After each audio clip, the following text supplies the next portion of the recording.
Hello everyone, welcome to my channel. I am Nidhi. So this is part second of your chapter 4th, Thinkers, Beliefs and Buildings. अगर आपने first part नहीं देखा है तो description box में link mention है, आप वहां से जाकर देख सकते हैं। सो हमने प्रीवियस पार्ट में कवर कर लिए थे जो हमारे न्यू थिंकर्स एमर्ज हो रहे थे और जो न्यू रिलीजन एमर्ज हो रहे थे, बुद्धिज्म, जैनिज्म एटसेट्रा।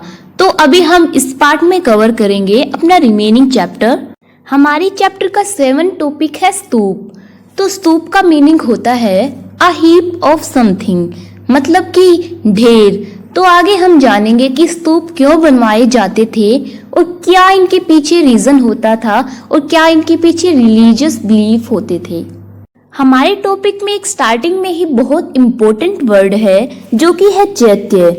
हम इसको समझ सकते हैं कि जैसे कि इंसान जब बुद्धिज्म में बहुत ज्यादा बिलीफ रखने लग गए थे तो वहां पर जो उनसे रिलेटेड इम्पोर्टेंट प्लेस थे, जैसे कि लुम्बिनी, जैसे कि बोध गया, सारनाथ, कुशीनगर, तो जो उनसे रिलेटेड ये प्लेस थे उनको वो पवित्र मानने लग गए थे, उनको वो सेक्रेड प्लेस मानने लग गए थे।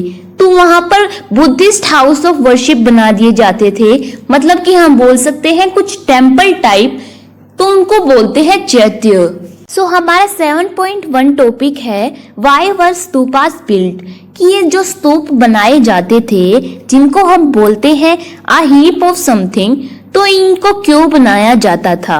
इनको पवित्र माना जाता था क्योंकि इनके अंदर बुद्धा से रिलेटेड रेलिक्स दबाए जाते थे, जैसे कि नेल्स हो गए या फिर कोई और उनसे इम्पोर्टेंट उनके जो सामान होते थे वो। तो नेक्स्ट हमारी एक बुद्धिस्ट टेक्स्ट है जिसका नाम है अशोक वदना। तो इसके अंदर लिखा गया है कि जो किंग अशोक थे उन्होंने बहुत सारे जो उनसे बुद्धा से रिलेटेड जो भी उनको सामान मिला था उन्होंने उनको मतलब अलग अलग पार्ट ऑफ कॉन्टिनेंट, सब कॉन्टिनेंट के अंदर डिस्ट्रीब्यूट कर दिया था, ताकि जो बुद्धिज्म रिलीजन है वो और ज्यादा फैल सके और जो भी हमारे गौतम बुद्ध से रिलेटेड जो उनके रिमेन्स थे, उनकी जो हिस्ट्री थी, उनको इंसान और ज्यादा इंटरेस्टेड हो और उनके बारे में और ज्यादा जान सके। अभी 7.2 जो टॉपिक है वो है हाउ वर स्तूपास बिल्ट। अभी ये क्वेश्चन तो आपके माइंड में जरूर आ रहा होगा कि ये स्तूपास क्यों बनाए जाते थे। तो अभी हम जानते हैं कि क्या इनके पीछे रीजन होते थे।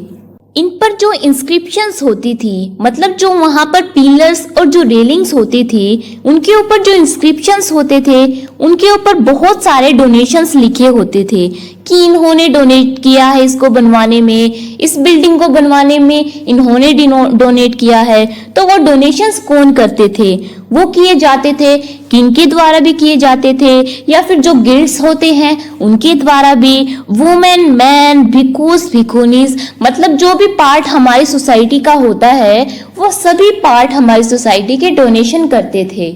हमारा 7.3 टॉपिक है the structure of the stupa.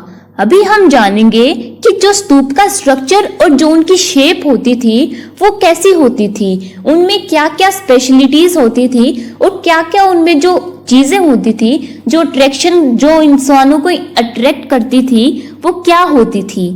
जो हमारे स्तूप होते थे वो होते थे सेमी सर्कुलर शेप में, माउंड ऑफ अर्थ, मतलब कि जो ढेर हम बोल सकते हैं ऐसे। जैसे कि हम ये एक पिक्चर जो स्ट्रक्चर दिखाया है इसमें देख सकते हैं कि जो हमारे ये लोअर पार्ट होता था इसको बोलते थे अंडा, और जो इसके ऊपर जो ये बालकनी सी है जिसको हम बोलते थे हर्मिका, ये बालकनी टाइप होती थी। उसी के ऊपर एक स्ट्रक्चर दिखाया है जैसे कि जो ये है यष्टि, ये होती थी छतरी की तरह होती थी, इसको हम बोलते थे यष्टि। और इसके चारों तरफ 4 गेटवेज होते थे, जैसे कि हमें ये सामने वाला तो दिख रहा है, ऐसे ही चारों तरफ 4 गेटवेज होते थे। और जो वर्शिपर्स आते थे स्तूप के अंदर वो हमारे ईस्टर्न गेटवे से एंटर करते थे। मान लीजिए कि ये स्तूप का एरिया है और ये इसके अंदर है स्तूप, तो जो हमारे ये 4 गेटवेज होते थे, तो जो ईस्टर्न गेटवे होता था वो वहां से एंटर करते थे कि ये जो है ईस्टर्न गेटवे, तो यहाँ से वर्शिपर्स एंटर करेंगे और वो क्लॉकवाइज डायरेक्शन में फिर वॉक करेंगे उसके चारों तरफ, और फिर वो हमारे स्तूप के अंदर एंटर करेंगे। और जो बाद में उनको वर्शिप वगैरह करनी होती थी फिर वो करते थे। हमारा 8th टॉपिक है वो है discovering stupas, the fate of Amaravati and Sanchi. हमने अपने प्रीवियस पार्ट में देखा था कि जो हमारा सांची स्तूप था उसको जो सुल्तान जहन बेगम थी और जो शाह जहन बेगम थी उन्होंने बचा लिया था। लेकिन जो हमारा अमरावती जो अभी हम स्तूप के बारे में इस टॉपिक में पढ़ेंगे उसमें हम देखेंगे कि कैसे अमरावती स्तूप को कैसे डैमेज कर रखा है। लेकिन वो जो सांची स्तूप है उससे भी बहुत ज्यादा सुंदर स्तूप था, जैसे कि हम इमेज में देख सकते हैं। लेकिन अभी ऐसा ये नहीं रहा है, इसको बहुत बुरी तरह से डिस्ट्रॉय डैमेज कर रखा है। इसके पीछे बहुत सारे रीजंस है। पहला रीजन तो है कि जो अमरावती के एक लोकल राजा थे उन्होंने अमरावती स्तूप के जो रून्स थे, मतलब कि जो खंडर थे वहां पर, उनको अपने टेम्पल को बनाने के लिए यूज किया। और इसी वजह से जो उनके स्टोन थे, अमरावती के जो रून्स थे, उनकी वैल्यू कम हो गई। क्योंकि जो हिस्टोरिकल चीज जिस जगह पर थी अगर वहीं पर रहे तो उसकी वैल्यू होती है, उसकी मान्यता होती है, वरना अगर उनको कहीं और लेकर चले जाए तो उनकी वैल्यू डाउन हो जाती है। और दूसरा रीजन कि जो कोलिन मैकेंजी थे, जो एक ब्रिटिशर थे, उन्होंने अमरावती के स्तूप पर एक रिपोर्ट तैयार की थी। लेकिन उनकी जो रिपोर्ट थी उनको कभी मान्यता ही नहीं मिली, ना ही उनकी कोई रिपोर्ट उनकी पब्लिश हुई। इसी वजह से हम अमरावती के जो रूम्स थे, उनके जो खंडर थे, जो उनके स्तूप के बारे में इंफॉर्मेशन थी वो हमें नहीं पता लग पाई। और नेक्स्ट 1854 में वॉल्टर एलियट जो कमिश्नर थे गुंटूर में आंध्र प्रदेश में, उस टाइम पर उन्होंने अमरावती स्तूप पर उन्होंने विजिट किया और उन्होंने जो भी उनको स्कल्पचर जो उनको इंफॉर्मेशन मिलती गई उनको उन्होंने कलेक्ट किया। लेकिन उन्होंने फिर जो भी उनको स्कल्पचर या फिर जो उन्हें सामान मिला था उनको वो मद्रास ले गए। इसी वजह से जो अमरावती के जो स्तूप के जो वहां पर रूल्स थे वो वहां पर नहीं रह पाए और हम अपनी हिस्ट्री को नहीं जान पाए। और 1850s में अमरावती में जो स्लैब्स मिल रही थी, जो स्कल्पचर मिल रहे थे, उनको कुछ तो जो स्कल्पचर थे उनको एशियाटिक सोसाइटी ऑफ बंगाल में लेकर चले गए और कुछ इंडिया ऑफिस इन मद्रास में और कुछ लंदन में जो हमारे ब्रिटिशर्स उनको पसंद आ रहे थे वो अपने गार्डन्स में सजाने के लिए या फिर अपने जो उनके पैलेस थे उनको डेकोरेट करने के लिए, मतलब वो अपने कंट्री में लेकर चले जाते थे। और इसी वजह से जो हमारी अमरावती स्तूप की जो हम हमारी हिस्ट्री से अछूते हो रहे थे, हम अपनी हिस्ट्री को खो रहे थे, उसी अटेम्प्ट को H.H. कोल जो एक ब्रिटिशर ही है उन्होंने बोला है कि ये एक सुसाइडल अटेम्प्ट है। क्योंकि अगर किसी कंट्री की जो हिस्ट्री है अगर उसको दबाने की कोशिश की जाए, अगर उसके सामान को कहीं और लेकर जाया जाए तो जो हिस्ट्री है उसके बारे में नहीं जान पाते, जिसको एक सुसाइडल वर्क बोल सकते हैं। नेक्स्ट हमारा टॉपिक है 9th स्कल्पचर। तो इसमें हम जानेंगे जो हमें स्कल्पचर्स मिले हैं उनके अंदर क्या स्टोरीज होती थी, उनमें क्या रहस्य छुपे होते थे। हमारा 9.1 टॉपिक है स्टोरीज इन स्टोन। अभी जैसे कि आप इमेज में देख रहे हैं ये एक गेटवे का सीन है। वहां पर इनके जो गेटवेज होते थे इनके ऊपर वो बहुत सारी स्टोरीज डिपिक्ट करते थे, जैसे कि जो हमारी जटाका स्टोरीज होती हैं वैसे। अभी हम इमेज में देख रहे हैं इसमें एक स्टोरी डिपिक्ट कर रखी है कि कैसे एक प्रिंस होता है वो अपना जो भी सब कुछ उसके पास संपत्ति, जो भी उसके पास धन प्रॉपर्टी होती है उसको छोड़कर और अपनी वाइफ और अपने बच्चों के साथ वो फॉरेस्ट में चला जाता है। तो इसीलिए हमें जो भी हमें स्कल्पचर मिले हैं, जो हमें ये गेटवेज मिले हैं, इनमें बहुत सारे स्टोरीज डिपिक्ट करते थे जो बहुत इंटरेस्टिंग और बहुत अट्रैक्टिव लगती थी। और जो ये सांची स्तूप के गेटवेज मिले हैं, इनके जो गेटवेज होते थे वो बिल्कुल एक स्क्रोल की तरह लगते थे। जैसे कि स्क्रोल कैसे होता है, ऐसे वो सर्कल्स होते हैं और फिर बाद में उनको अगर खोलते हैं तो उनकी एकदम से वो स्टोरीज या फिर कोई भी उनके अंदर जो भी लिखा होता है उसको खोलते हैं तो हमारे वो सामने आ जाते हैं। ऐसे ही जो गेटवेज होते हैं इनको देखकर ऐसा लगता है जैसे स्क्रोल की तरह अगर हमने इनको खोला है तो इनके अंदर ये स्टोरीज डिपिक्ट कर रहे हैं। और जो हिस्टोरियंस होते थे वो इनका मीनिंग कैसे समझते थे, वो जो हमारे जो भी हमें टेक्सचुअल एविडेंसेस मिले हैं उनकी हेल्प से कंपेयर करते थे कि इसका मीनिंग ये ऐसे हो सकता है। तो हिस्टोरियंस भी बहुत सारे जो हमारे टेक्सचुअल एविडेंसेस मिले हैं उनकी हेल्प से उनके मीनिंग समझ जाते थे। 9.2 टॉपिक है हमारा सिंबल्स ऑफ वर्शिप, कि अभी जो हमें ये स्कल्पचर जो हमें इंस्क्रिप्शंस मिले हैं इनके ऊपर बुद्धा जो हमारे गौतम बुद्ध थे उनके कोई भी हमें सिंबल नहीं मिले हैं, ना ही उनका कोई स्कल्पचर मिला था। उनकी जगह पर मतलब ऐसे कोई सिंबल यूज कर देते थे कि ऐसे लगे कि हाँ यहाँ पर बुद्धा की सीट होगी, जैसे कि जो एम्प्टी सीट रखते थे उनकी, जैसे कि ये कोई स्कल्पचर है इसके अंदर जब वो एम्प्टी सीट रख देते थे तो इसका मीनिंग समझ जाते थे कि यहाँ पर लॉर्ड बुद्धा की सीट होगी, तो इस वजह से उन्होंने यहाँ पर एम्प्टी सीट रख रखी है।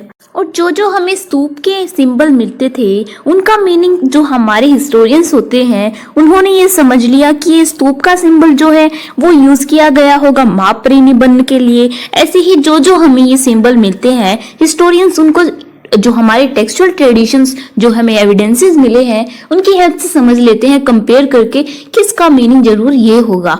तो जो हमें व्हील का सिंबल मिला है उसका मीनिंग जो हमारे हिस्टोरियंस हैं उन्होंने समझा है कि इसका मीनिंग होगा कि जो उन्होंने सारनाथ में जो उन्होंने अपनी फर्स्ट सरमन दी थी, जो उन्होंने अपनी फर्स्ट प्रीचिंग दी थी, उसका सिंबल ये इसलिए यूज किया होगा। 9.3 हमारा टॉपिक है पॉपुलर ट्रेडिशंस।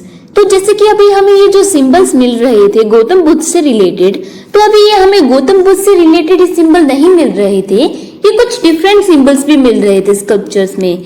जैसे कि जो हमें फर्स्ट मिला है वो है शलाभंजिका। तो ये एक ब्यूटीफुल वुमन है जो हमें ईस्टर्न गेटवे, जो भी हमें ये सांची के स्तूप में गेटवेज मिले हैं वहां पर, जैसे कि अभी आप ये इमेज में देख रहे हैं, ऐसे ही एक ब्यूटीफुल वुमन का एक स्कल्पचर में कि ऐसे कि एक इंस्क्रिप्शन सी में डिपिक्ट कर रखा है। तो इसके मीनिंग बहुत सारे हैं। फर्स्ट जो हमारे हिस्टोरियंस है उन्होंने पता लगाया है कि जो ये ब्यूटीफुल वुमन है ये अगर किसी को भी छू लेती थी किसी भी चीज को, तो वो पहले तो एक प्लांट में कन्वर्ट हो जाते थे और फिर उस पर फ्लावर्स और फ्रूट्स आ जाते थे।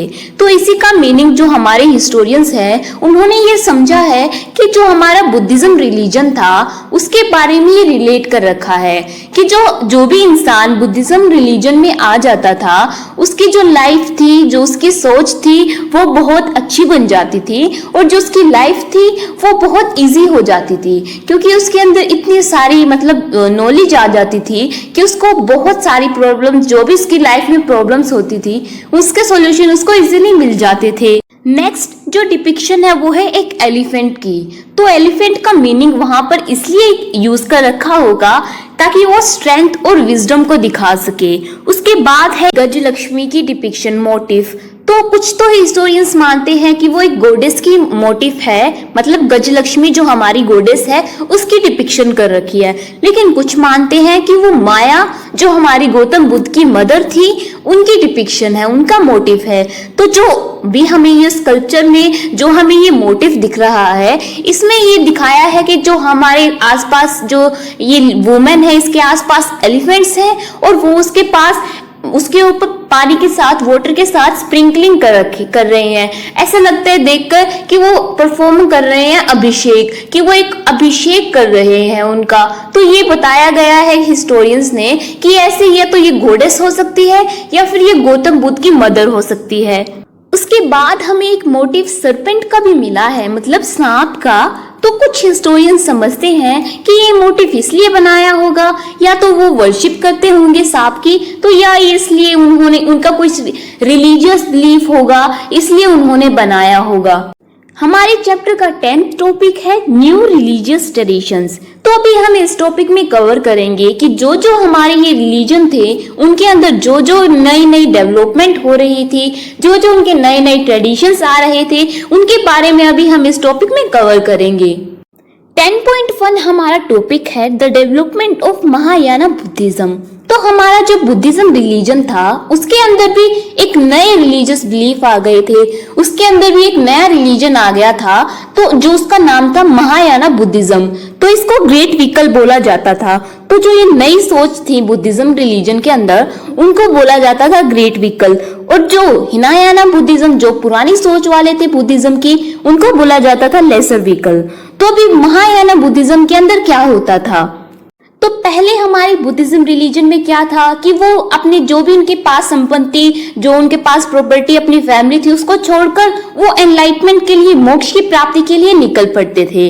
लेकिन अभी जो हमारी नई सोच थी महायाना बुद्धिज्म के अंदर, उनका मानना था कि हम ये एनलाइटमेंट के लिए बुद्धिज्म नहीं अपनाएंगे। उनका मानना था कि हम संसार के कल्याण के लिए, सभी की हेल्प करने के लिए, सभी की जो भी उनकी प्रॉब्लम्स थी उनको सुनने के लिए, उनको सॉल्यूशन बताने के लिए, इसके लिए हम बुद्धिज्म रिलीजन को स्टार्ट करेंगे।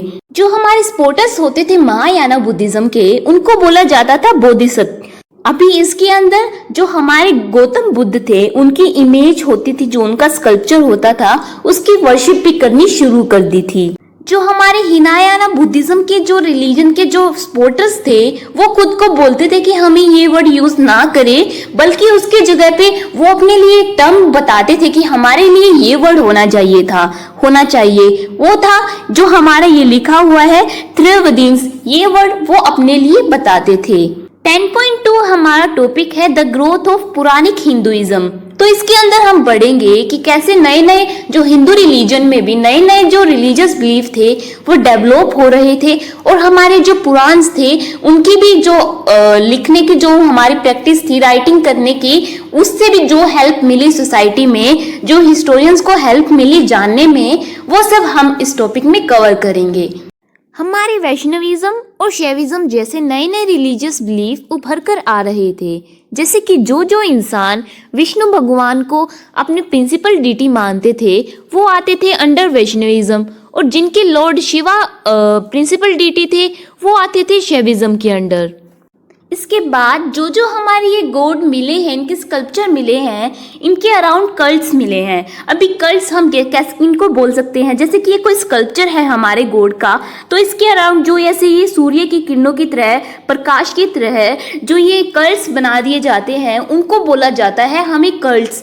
तो ये क्यों बनाए जाते थे? ताकि ये दिखा सके कि वो गॉड हैं और उनका जो सोसाइटी में जो बिलीफ है वो बहुत ज़्यादा है, और लोग उनको वर्शिप करते हैं, उनकी पूजा करते हैं।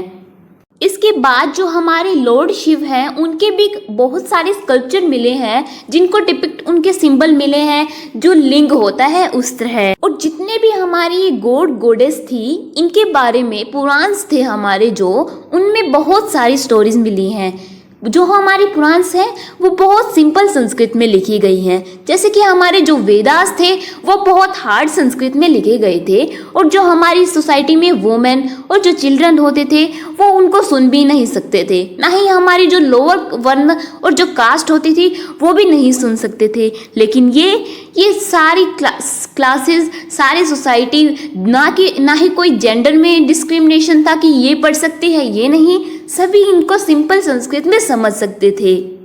इनमें बताया है कि जो हमारे वासुदेव कृष्ण हैं वो हमारे मथुरा के बहुत ही फेमस और बहुत ही इम्पोर्टेंट डाइटी माने गए हैं।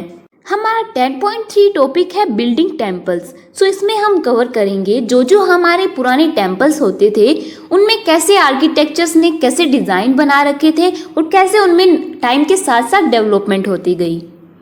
सबसे पहले जो हमारे टेम्पल्स बनाए गए थे वो होते थे बिल्कुल ऐसे स्क्वायर रूम। तो टाइम के साथ साथ अब इनके ऊपर एक शिखर टाइप भी बना दिए जाते थे, जैसे इनको बोल सकते हैं अभी हम शिखर। तो इनके ऊपर बाद में टाइम के साथ साथ शिखर बना दिए गए थे। उसके बाद इनके जो गेटवेज होते थे, इनके पास halls, assembly halls, huge walls, इनकी वॉल्स अराउंड, इनके टेम्पल के अराउंड बड़ी बड़ी वॉल्स से इनको कवर कर दिया जाता था, और गेटवेज भी बना दिए जाते थे। ऐसे इनमें बहुत सारी टाइम के साथ साथ डेवलपमेंट्स होती गई। जैसे कि अभी हम अपने जो नए टेम्पल्स होते हैं, मॉडर्न टेम्पल्स होते हैं, हम उनको देखते हैं कि कैसे उनके पास गार्डन्स भी होते हैं, हॉल्स भी होते हैं, और जो हमारी सुविधाएं मतलब कैंटीन वगैरह भी होती हैं आजकल, और उनकी जो शिखर होती है, ऐसे पहले नहीं होता था। मतलब टाइम के साथ साथ अभी इनमें डेवलपमेंट आती गई।